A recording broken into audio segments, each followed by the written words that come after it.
Assalamualaikum warahmatullahi wabarakatuh. Nama saya Alifa Bungaryanti dari kelas 10 MIA 5. Di sini saya akan menjelaskan tentang peranan protista dalam kehidupan. Protista adalah organisme eukariot pertama atau paling sederhana. Sebagai organisme eukariotik, protista memiliki membran inti sel. Klasifikasi protista. Protista terbagi menjadi 3, yaitu protista mirip jamur, protista mirip hewan, dan protista mirip tumbuhan. Protista mirip jamur. Filum jamur air atau Oomycota, contohnya Saprolexnia, bersifat saprofit atau menyerap makanan pada hewan yang sudah mati. Phytophthora infestans merupakan parasit pada tanaman kentang. Phytophthora nicotinae, parasit pada tembakau. Filum jamur lendir atau Myxomycota, contohnya Pisarum. Protista mirip hewan atau protozoa, contohnya Rhizopoda, bergerak dengan menangkap makanannya dengan kaki semu. Ciliata, bergerak dengan silia yang mempunyai bentuk tubuh oval dan tidak berubah-ubah. Flagellata atau Mastigophora dalam taksonomi kuno merupakan salah satu kelas dalam filum protozoa atau protista yang mirip hewan.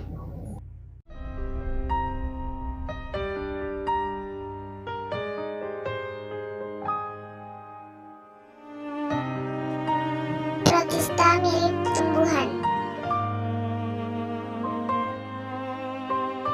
Protista mirip tumbuhan disebut juga sebagai alga atau ganggang. Protista jenis ini bersifat autotrof, yang artinya memiliki klorofil dan dapat membuat makanannya sendiri. Tinggalnya di perairan, baik secara soliter atau koloni. Seperti tumbuhan, ia bersifat eukariotik karena memiliki dinding sel dan kloroflas. Jenis-jenisnya: alga hijau atau chlorophyta. Seperti namanya, protista mirip tumbuhan yang satu ini didominasi oleh pigmen klorofil sehingga warnanya menjadi hijau. Alga hijau termasuk ke dalam organisme uniseluler yang berkoloni. Alga hijau memiliki pirenoid untuk menyimpan makanan, seperti protein dan pati. Makanannya kemudian disimpan dalam bentuk tetesan minyak. Alga coklat atau Pheophyta. Protista yang satu ini memiliki habitat di laut. Tubuhnya memiliki cabang sebagai stipe, daun sebagai frons, dan holdfast untuk menahan tubuh lapisan bawahnya.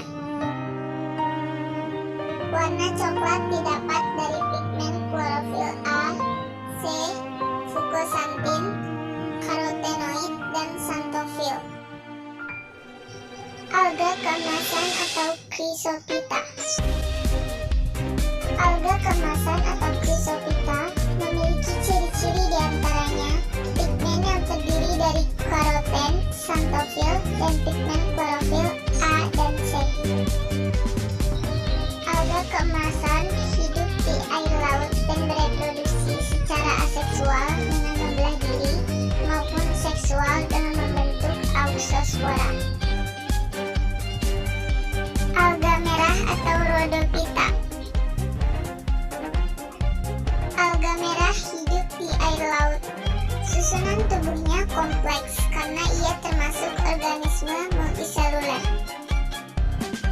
Pigmen yang memberi warna merah pada alga ini adalah R-picoerythrin, phycocyanin, dan klorofil A dan D.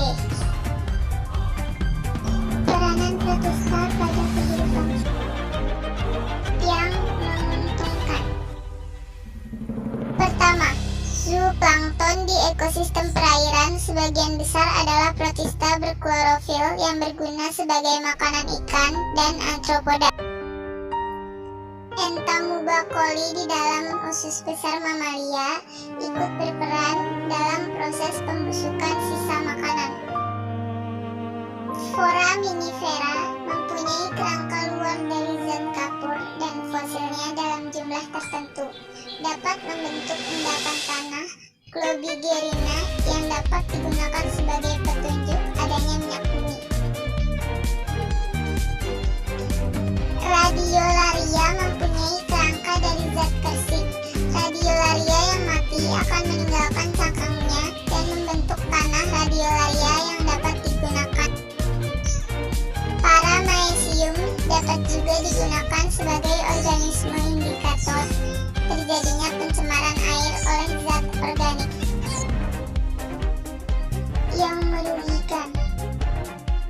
Entamuba histolytica hidup di dalam liang usus manusia, menyebabkan kerusakan jaringan pada usus dan diare.